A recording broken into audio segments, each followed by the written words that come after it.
ये समस्या है कि मनुष्य का जो अपना प्रयोजन है वो उसको सिद्ध करना चाहता है, सत्य को नहीं समझना चाहता। अपना प्रयोजन मतलब स्वार्थ, सरल भाषा में स्वार्थ। जहाँ भी स्वार्थ आ जाएगा व्यक्ति सच्चाई को छोड़ देगा।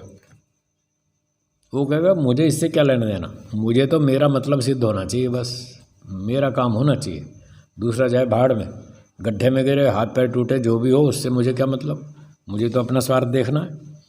तो ये जो स्वार्थ वाली बात आती है जहाँ पर, वहाँ व्यक्ति सत्य को छोड़ देता है और वो झूठ में झुक जाता है, फिर गलत काम करने लगता है।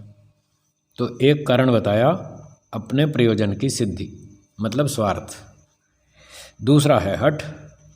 कई बार लोग हठ पकड़ लेते, नहीं साहब मैं तो ऐसे ही मानूंगा।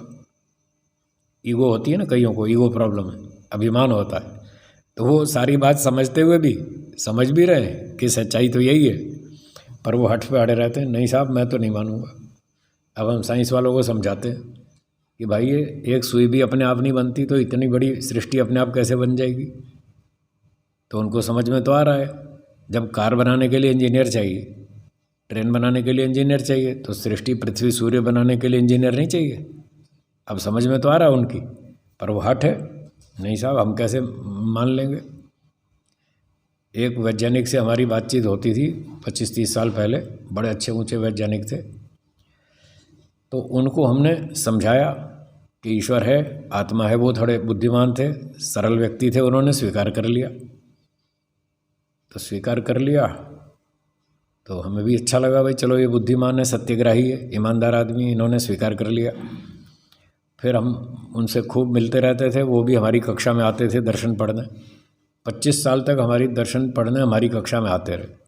हर महीने मेरी क्लास होती थी वहाँ अहमदाबाद में, हर महीने वो दर्शन पढ़ने आते थे, अच्छे बढ़िया आदमी थे। तो जब उस समय सर्विस में थे, HOD थे फिजिक्स डिपार्टमेंट के गुजरात यूनिवर्सिटी में। तो एक दिन कहने लगे भाई मैं अब कुछ दिनों के लिए अमेरिका जा रहा हूँ, हमारी एक वर्ल्ड कॉन्फ्रेंस है साइंटिस्ट लोगों की। मैंने कहा अच्छा बहुत अच्छी बात है, आप वहाँ जा रहे हैं। वो वहाँ के सदस्य भी थे, fellow of American physical society. तो अपनी कॉन्फ्रेंस में जा रहे थे। तो मैंने उनसे निवेदन किया, मैंने कहा वर्मा साहब, नाम था उनका वर्मा साहब। मैंने कहा वर्मा साहब आप जा रहे हैं तो अपनी कॉन्फ्रेंस में साइंटिस्ट लोगों से हमारा एक सवाल पूछ दीजिएगा कि जो है ये सृष्टि अपने आप कैसे बन गई, कोई तो बनाने वाला होना चाहिए। तो मेरा उद्देश्य था भाई वहाँ तक बात पहुँचाई जाए ताकि सारे मिलकर सोचें कि हाँ कुछ ईश्वर है। अगर ये साइंस वाले मान लें ईश्वर है तो देश दुनिया का भला हो जाएगा। वो कहेंगे भाई हाँ ईश्वर है तो ईश्वर को भी जानो। तो लोग पूछेंगे कैसे जाने, आपकी फिजिक्स में तो कहीं लेसन आता नहीं ईश्वर का। तो कम से कम इतना ही कह दें भाई दर्शन पढ़ लो, वेद पढ़ लो, वहाँ ईश्वर को जान लो। अब फिजिक्स में संगीत कहाँ है, नहीं है ना। क्या संगीत को वो नहीं मानते साइंस वाले, मानते हैं, पर वो फिजिक्स में नहीं आ रहा संगीत। तो कोई विद्यार्थी संगीत के बारे में जब पूछता है किसी वैज्ञानिक से तो वो कह देते हैं भाई संगीत शास्त्र पढ़ लो, संगीत सीखना वहाँ चले जाओ, उस फलानी फैकल्टी में जाओ, हम तो फिजिक्स पढ़ाते हैं। जैसे संगीत वालों को वो रेफ़र कर देते हैं कि जाओ वहाँ पढ़ लो, तो ईश्वर के बारे में भी रेफ़र कर दो भाई, वेद पढ़ लो, वहाँ पता चल जाएगा ईश्वर कैसा है। इतना कर दें तो भला हो जाए दुनिया का। इस भावना से मैंने वर्मा साहब से कहा कि मैंने कहा डॉक्टर साहब आप जा रहे हैं अमेरिका तो हमारी ओर से एक सवाल पूछ दीजिएगा। बोले भाई ऐसा है, हम कहेंगे तो थोड़ा ठीक नहीं रहेगा, वो सारे साइंटिस्ट लोग अड़ियल हैं और वो तो हमें ही पागल कहेंगे हैं, ये साइंस वाला हो कि ईश्वर की बात करता है। तो इस मामले में थोड़ा उन्होंने संकोच किया। मैंने कहा अच्छा ठीक है, आपको पागल कहेंगे तो कोई बात नहीं, मैं एक आर्टिकल लिख देता हूँ, आप मेरे नाम से कहिएगा। भारत में एक व्यक्ति मिला था हमको, उसने हम पर सवाल ठोका है, पूरे साइंस वालों पर ये सवाल ठोका है कि बताओ ईश्वर के बिना ये दुनिया कैसे बनी है। उसने ये सवाल ठोका है तो आप बताओ, इसका उत्तर देना हमको।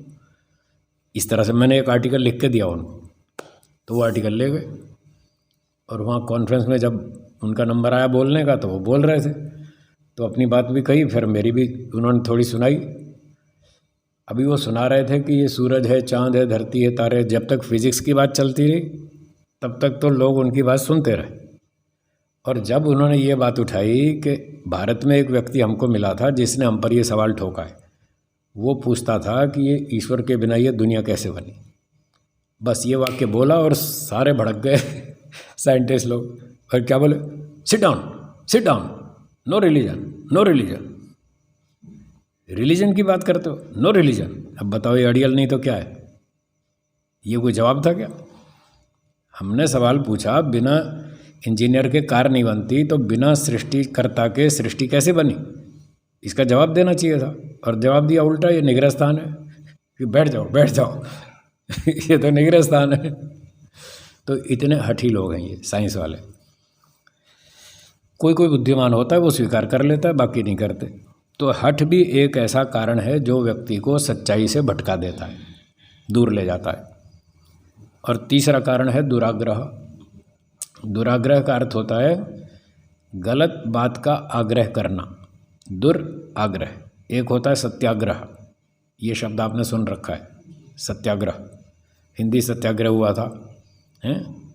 ऐसे ऐसे सत्य के लिए आग्रह करना, सच्ची बात को मनवाने के लिए आग्रह करना कि हमारी बात सच है, ये न्याय है, ये उचित है, इसको मानो।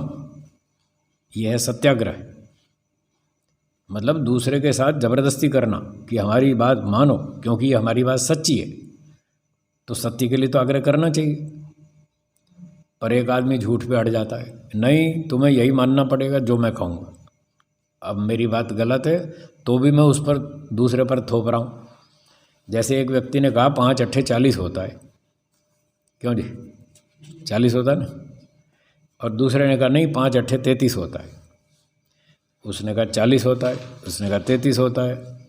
फिर दोनों में बहस बढ़ गई। फिर उसने कहा शर्त लगा ले, बोले लगा ले। तो 40 वाले ने फिर समझाया कि तू हार जाएगा, सारी दुनिया जानती है 5 अट्ठे 40 होता है, तू शर्त लगाएगा हार जाएगा। 33 वाले ने कहा हारूंगा तो तब जब मैं मान लूँगा जब मैं मानूंगा ही नहीं तो हारूंगा कैसे? इसका नाम है हठ। अपनी गलत बात पर अड़े रहना, इसका नाम है हठ। हठ खुद अड़ा हुआ है। अब यदि वो दूसरे पर भी थोपने लगे, तुम्हें भी 33 मानना पड़ेगा, नहीं तो उड़ा दूंगा, गोली से उड़ा दूंगा, 33 बोलो नहीं तो उड़ा दूंगा। इसका नाम दुराग्रह। गलत चीज़ का आग्रह करना, अपनी गलत बात को दूसरों पर थोपना, ज़बरदस्ती थोपना, ये है दुराग्रह। तो एक तो वो खुद अड़ा हुआ 33 पे, ये तो हठ है, लेकिन वो दूसरों को भी मनवाना चाहता है, तो ये दुराग्रह है। इसके कारण फिर व्यक्ति सच्चाई को छोड़ देगा, भटक जाएगा। और चौथा कारण है अविद्या। तो एक व्यक्ति स्वार्थ से भी बच गया, चलो मैं स्वार्थ नहीं करूँगा, हठ भी नहीं करूँगा, दुराग्रह भी नहीं करूँगा। पर अविद्या से बचना तो बहुत कठिन है, उसमें तो बेचारा वो भी फंस जाएगा, लपेटे में आ ही जाएगा। तो महर्षि दयानंद जी कहते हैं कि ये 4 दोष ऐसे हैं जिनके कारण व्यक्ति सत्य को छोड़कर असत्य में झुक जाता है। तो कोई 3 से बच भी जाए तो फिर चौथा अविद्या है, उसमें वो फंस जाता है। तो महर्षि जी कहते हैं इन 4 से बचो, अविद्या से भी बचो। शास्त्र पढ़ो, वेद पढ़ो, दर्शन पढ़ो, उपनिषद पढ़ो, ऋषियों के ग्रंथ पढ़ो, तो आप अविद्या से बच सकते हैं। तब आपको ठीक सत्य समझ में आएगा। तो इसलिए कह रहे थे मनुष्य का आत्मा सत्यासत्य का जानने वाला है, यानी वो चाहे तो जान सकता है, मेहनत करे, इच्छा करे, पुरुषार्थ करे, ईमानदार हो तो सच्चाई को समझ सकता है। पर इन 4 कारणों से, 4 दोषों से वो झूठ में झुक जाता है। इसलिए इन 4 दोषों से बच के चलना, हठ दुराग्रह नहीं करना। ऐसा होता है, संसार में देखा जाता है। परंतु इस ग्रंथ में ऐसी बात नहीं रखी है। महर्षि जी कह रहे हैं हम जो सत्यार्थ प्रकाश लिख रहे हैं, इस ग्रंथ में सत्यार्थ प्रकाश में हमने ऐसी बात नहीं रखी है। हम कोई स्वार्थ के लिए नहीं लिख रहे, हम कोई हठ के कारण ऐसा नहीं लिख रहे, हम कोई अपनी गलत बात किसी पर थोप नहीं रहे, और हमको अविद्या भी नहीं है क्योंकि हमने सारे शास्त्र पढ़े। इसलिए हम 4 कारणों से बचकर लिख रहे हैं, ठीक ठाक लिख रहे हैं, सत्य लिख रहे हैं, जो चीज़ जैसी है वैसी बता रहे हैं, जो सही है उसको सही बता रहे हैं, गलत को गलत बता रहे हैं। यही मनुष्यों का, विद्वानों का काम है, वो हम पूरा कर रहे हैं ईमानदारी से। और न किसी का मन दुखाना व किसी की हानि पर तात्पर्य है। तो हम जो इनका खंडन कर रहे हैं, ईसाइयों का, मुस्लिमों का, पौराणिकों का, मूर्ति पूजकों का, ये जो भी हम दोष बता रहे हैं, किसी का दिल दुखाना, मन दुखाना हमारा उद्देश्य नहीं है, जरा भी नहीं है। और किसी की हानि करना, किसी का नुकसान करना, किसी की दुकानदारी बंद करवा देना, ये हमारा कोई उद्देश्य नहीं है। हमारा उद्देश्य तो लोगों को अपराध से बचाना, बुराई से बचाना, झूठ से, दुखों से बचाना, ये उद्देश्य है। किंतु जिससे मनुष्य जाति की उन्नति और उपकार हो, सत्यासत्य को मनुष्य लोग जानकर सत्य का ग्रहण और असत्य का परित्याग करें, ये हमारा उद्देश्य है। मनुष्यों की उन्नति हो, उपकार हो, उनका भला हो, सत्यासत्य को मनुष्य लोग जाने ठीक ठीक, और जान करके सत्य को ग्रहण करें और असत्य का त्याग करें, ये हमारा उद्देश्य है। इसलिए हम ऐसा कर रहे हैं, ये सारी पुस्तक इसलिए लिख रहे हैं क्योंकि सत्योपदेश के बिना अन्य कोई भी मनुष्य जाति की उन्नति का कारण नहीं है। सत्य के बिना कोई और कारण नहीं है उन्नति होने का। सत्य ही जानना चाहिए, सत्य ही मानना चाहिए, सत्य ही लिखना चाहिए, सत्य ही बोलना चाहिए, सत्य का ही आचरण करना चाहिए। इसी से सबकी उन्नति होती है। झूठ से तो नुकसान होता है। अभी बताया था उदाहरण, दिल्ली का रास्ता इधर और बता दिया इधर, तो झूठ बोला तो नुकसान होगा, और सही सही बोलो तो उसको लाभ होगा। ठीक समय पर पहुंच जाएगा, अपना काम भी ठीक ठाक पूरा संपन्न कर लेगा, उसको सुख मिलेगा, हमको पुण्य मिलेगा, हमने ठीक रास्ता बताया। तो विद्वानों का ये कर्तव्य है कि वो ठीक रास्ता बताएं, सही को सही बताएं, गलत को गलत बताएं, ईमानदारी से काम करें, पुण्य कर्म करें, जनता को सुख देवें, इससे उनको पुण्य मिलेगा, जनता को सुख मिलेगा, ईश्वर उनका भला करेगा। ऐसा करना चाहिए।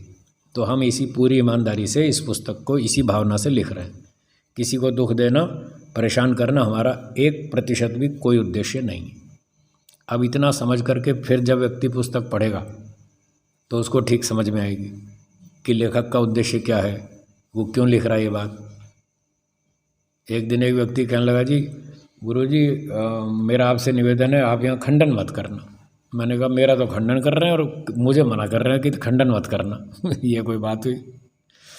पहले तो आपने मेरा ही खंडन कर दिया, मुझे तो मना कर रहे हैं कि खंडन मत करना, और खुद खंडन कर रहे हैं और मुझे कह रहे हैं खंडन मत करना। भाई आपने मेरा खंडन क्यों किया? नहीं आई ना बात समझ में? खंडन का अर्थ है विरोध करना। उसको ये खतरा हो गया कि ये गुरुजी आए हैं कि मूर्ति पूजा का विरोध करेंगे, इस चीज़ का विरोध करेंगे, फलाने का विरोध करेंगे। मैंने कहा आप सुबह से शाम तक दिन में 10 बार खंडन करते हैं और मुझे मना कर रहे हैं खंडन मत करना। आप क्यों खंडन करते हैं? एक बच्चे ने ब्लेड उठा लिया, आपने कहा बेटा ये ब्लेड छोड़ दो, हाथ कट जाएगा। या आपने बच्चे का खंडन नहीं किया? किया तो सही। आपने भी तो यही बोला ब्लेड मत उठाओ। ये जो मत उठाओ बोला ना, यही तो खंडन है। खंडन मतलब नेगेटिव सेंटेंस, जो निषेध कर रहे हैं आप, ये काम मत करो, वही तो खंडन है। ब्लेड मत उठाओ, हाथ कट जाएगा। चाकू मत उठाओ, नुकसान हो जाएगा। तो आप बच्चे का खंडन करते हैं, मैं बड़े का खंडन करता हूँ। आप खुद तो खंडन करते हैं, मुझे रोकते हैं, ये क्या बात हुई? आप कहते हैं ब्लेड मत उठाओ, मैं कहता हूँ मूर्ति पूजा मत करो। आप कहते हैं चाकू मत उठाओ, मैं कहता हूँ बीड़ी मत पियो। बताओ फिर इसमें क्या फ़र्क है? दोनों ही तो खंडन करते हैं। तो खंडन करते हैं, सब करते हैं। महर्षि दयानंद जी ने किया, और सब ऋषियों ने किया, वेदों ने किया, ईश्वर ने भी किया खंडन। ईश्वर ने कहा अक्षयर मा दिव्य, जुआ मत खेलना, मना किया ना। न स्तेयम आदमी, चोरी करके नहीं खाऊंगा। तो खंडन तो कौन नहीं करता? सब करते हैं। ईश्वर भी करता है, ऋषि भी करते हैं, बच्चे भी करते हैं, बड़े भी करते हैं, सारी दुनिया खंडन करती है। तो महर्षि जी ने भी जो खंडन किया वो हित के लिए किया। आप जो बच्चे को मना करते हैं बेटा ब्लेड मत उठाओ, आप बच्चे के दुश्मन हैं क्या? आप उसके हित के लिए कह रहे हैं भाई ब्लेड मत उठाओ, तुम्हारा हाथ कट जाएगा, नुकसान होगा। जब आप उसके हित के लिए खंडन कर सकते हैं तो महर्षि दयानंद जी जनता के हित के लिए क्यों नहीं खंडन करेंगे? वो भी तो कहेंगे ये मजार के चक्कर काट रहे, खाम खाम वृक्षों के धागे बांध रहे हैं, इससे क्या होने वाला है? अपना टाइम मत खराब करो, स्कूल जाओ, पढ़ाई करो, गुरुकुल जाओ, विद्या पढ़ो, बुद्धिमान बनो, मेहनत करो, सुख से जियो। ये बेकार कोई वहाँ भाग रहा है, हरिद्वार जा रहा है, कोई वहाँ मंदिर में जा रहा है पाप माफ़ करवाने, वो उनको दुख से बचाना चाहते हैं, इसलिए उन्होंने झूठ का खंडन किया। तो खंडन करने का उद्देश्य जब समझ में आ जाएगा तो फिर व्यक्ति बात को ठीक से समझेगा, नहीं तो वो उल्टा ही अर्थ निकालेगा, साहब ये तो सबका ही खंडन करते हैं। अब कई लोग सत्यार्थ प्रकाश पढ़ते हैं, वो कहते हैं ये किताब बेकार है, उसको उठा के बंद करो, ये तो सबका ही खंडन करते हैं, वो पढ़ना ही छोड़ देते हैं, क्योंकि भूमिका को पढ़ा ही नहीं उन्होंने कि लिखने वाले का उद्देश्य क्या है। तो भूमिका पढ़नी चाहिए, लेखक का उद्देश्य समझना चाहिए, फिर आगे काम करना चाहिए, तो पुस्तक समझ में आएगी। चलिए, समय हो गया, आज के पाठ को विराम, बाकी चर्चा कल करेंगे। एक बार ओम का उच्चारण करेंगे।